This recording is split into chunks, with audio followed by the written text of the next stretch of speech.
everyone, today we are talking about angiosperms, also known as flower plots. So we're going to look at the characteristics of angiosperms. Angiosperms can grow in a variety of habitats.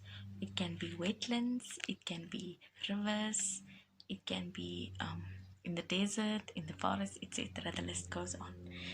It can also grow as bushes, trees or herbs. And then the root of angiosperms is very complex. The leaves, as you can see here, carry out photosynthesis, which might sound familiar. And then the flowers are the reproductive structures of angiosperms. And then stamens produce pollen. Right now you are not able to see it, but as we are going to dissect it next, I will show where exactly it is. And fertilization takes place after pollination, which I also will explain later in the video. Okay, so now you can see I have a flower in front of me and I am going to dissect it. Now first of all, I just want to remind you guys what we can already see. We can see the leaves, which carry out photosynthesis, and we can also see the stem, and here we have the sepal right here, and then we have the flower itself. So I'm going to begin with pulling down the leaves.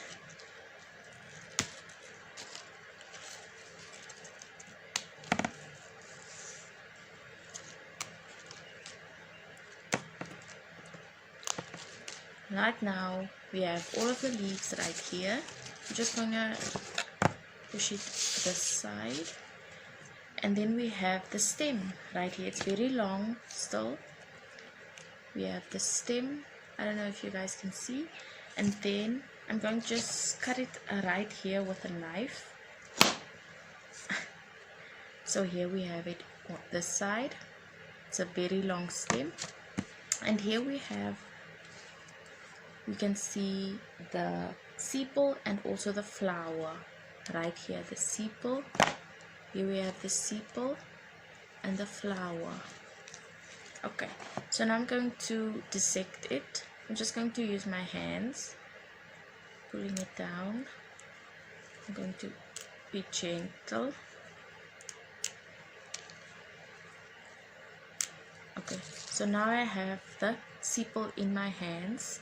It's not the same as the leaves, so I'm just going to put it right there. And now this is the receptacle. So first, before we remove this, we should remove the flowers. I'm just going to take it off.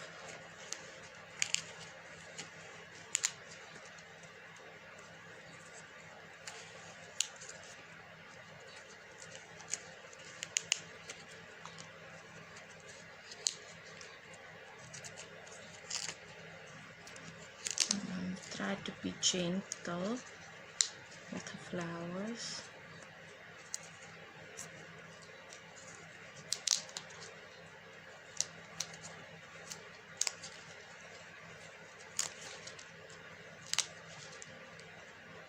And it's getting smaller and smaller.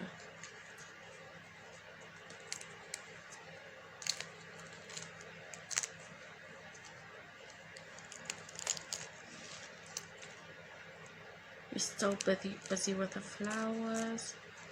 Now, here we have the stamen. The stamen consists of the anther and the flamen, which is where the pollen is. And now it's very, very small. And I'm going to try and use my hands to get at least one.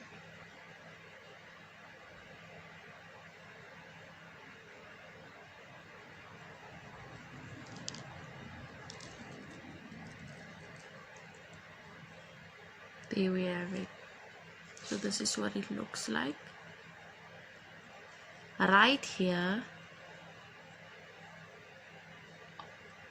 is the receptacle.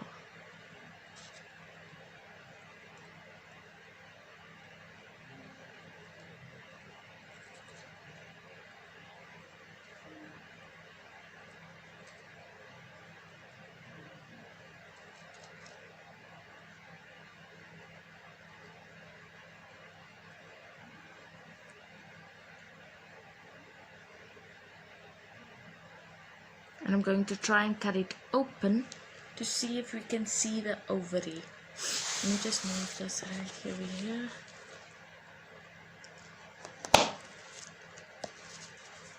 That's what it looks like. Right there's the ovary, and the green you see over here is the receptacle. So this is the pollen.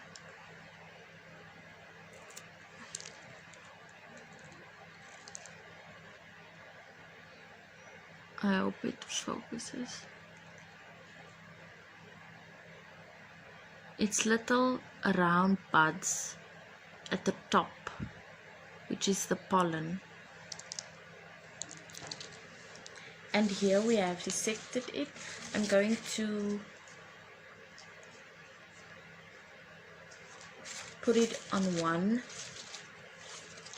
page where I am going to name everything. So here I have the flower, the petals, as you can say, and then we have the leaves over here. We have the sepal, the receptacle, the anther and pollen, and then the stem. So now we're going to get into what pollination is. Pollination is the act of transferring pollen grains from the male anther of a flower to the female stigma, creating offspring for the next generation, which simply means creating a new flower. Pollen is made by the male organs of a plant.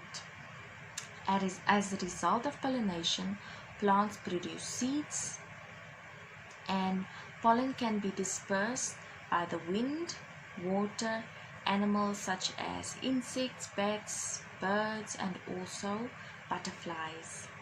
And then we're going to go to, we also said pollination, fertilization can only take place after pollination. So we're going to take a look at what fertilization is.